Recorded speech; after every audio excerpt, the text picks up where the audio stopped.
Olá, na videoaula de hoje nós vamos conversar sobre as celebrações do patrimônio material. O tema deste módulo é a diversidade das celebrações do nosso patrimônio imaterial. As celebrações são expressões, festividades, normalmente ligadas a eventos religiosos, que perpassam todos os grupos humanos de todas as sociedades no planeta Terra inteiro. Nós temos nesse fascículo a possibilidade de conversar sobre exemplos registrados que vão convergir para o patrimônio internacional, patrimônio brasileiro e, especialmente, o patrimônio municipal. Bem, lembrando a Constituição Cidadã de 1988. Desde a década de 80, o Brasil começou a viver um clima político, social e cultural diferente. Recém-saído de uma traumática ditadura civil-militar, grupos sociais minoritários, étnicos, originários diferenciados começaram a participar do debate social e político do país.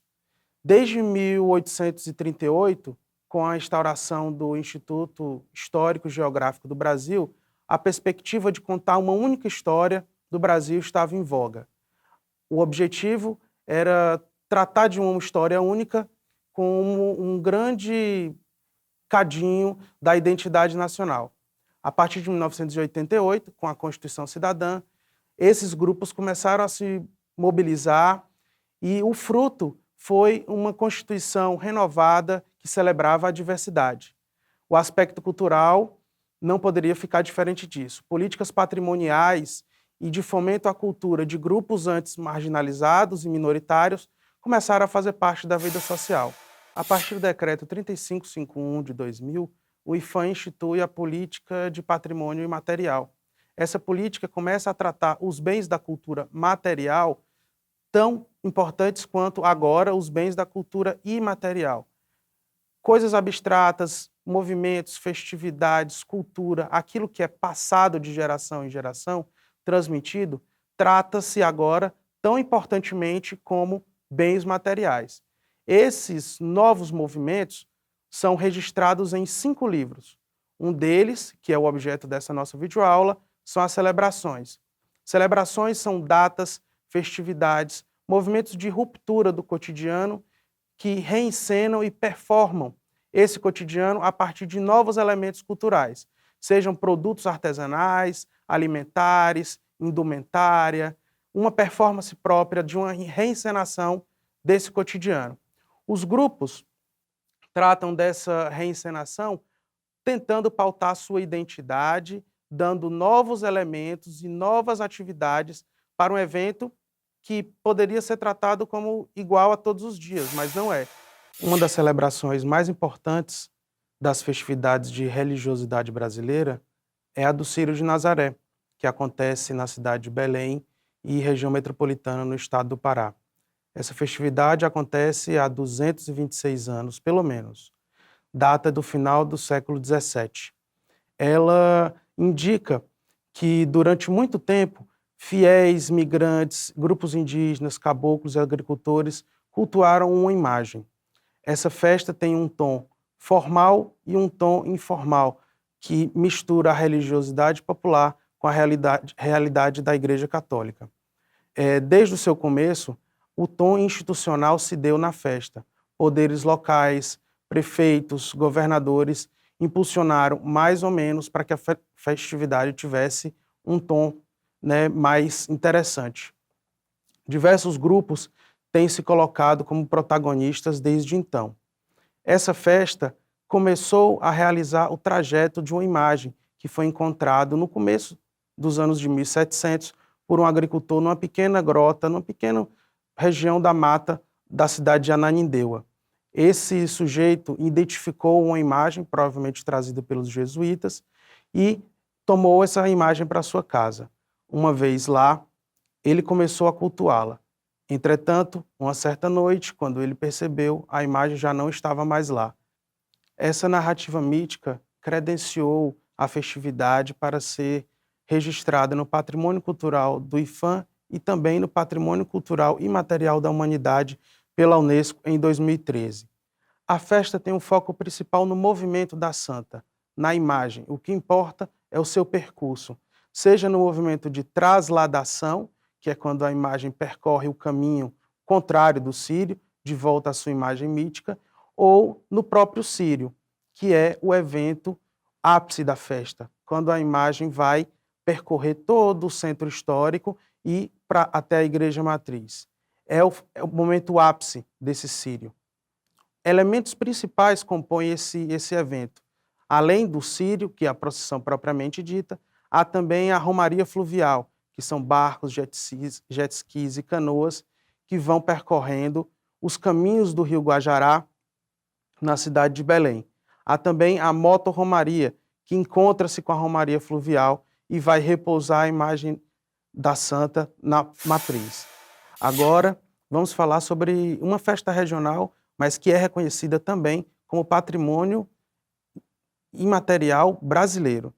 A festa do Pau da Bandeira de Santo Antônio de Barbalha é uma das manifestações mais importantes do nosso estado, da região do Cariri, que compreende vários estados, ou seja, da região do Nordeste e também do Brasil.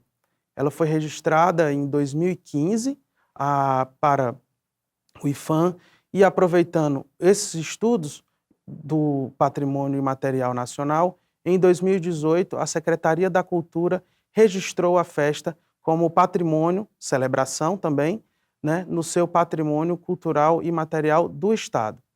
15 dias antes do início oficial da festa, há o momento inicial da prática informal da festa. Os sujeitos, protagonistas, chamados carregadores, fazem a seleção, o corte e o carregamento da madeira.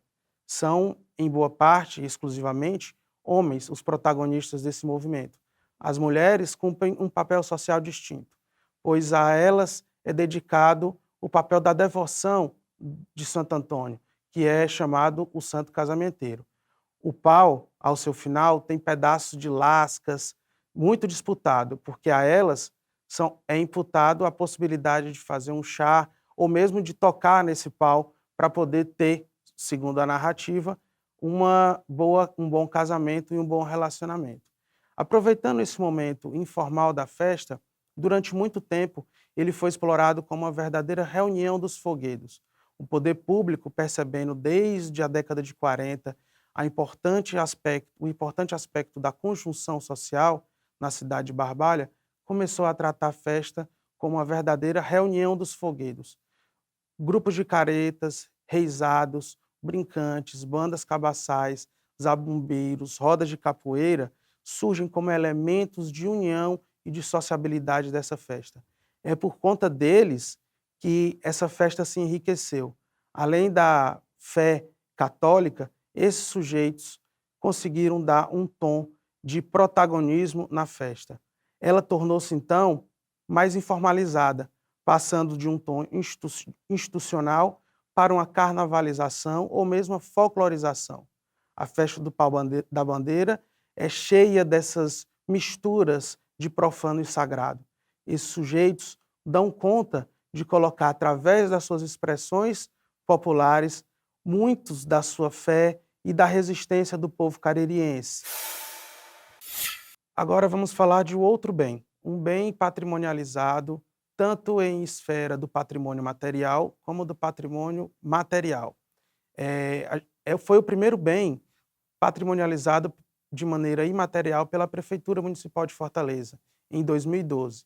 A gente está falando da Igreja de São Pedro, que foi tombada, e a sua festividade, que reúne os pescadores da região do Mucuripe, a festa de São Pedro dos Pescadores, registrada como celebração imaterial.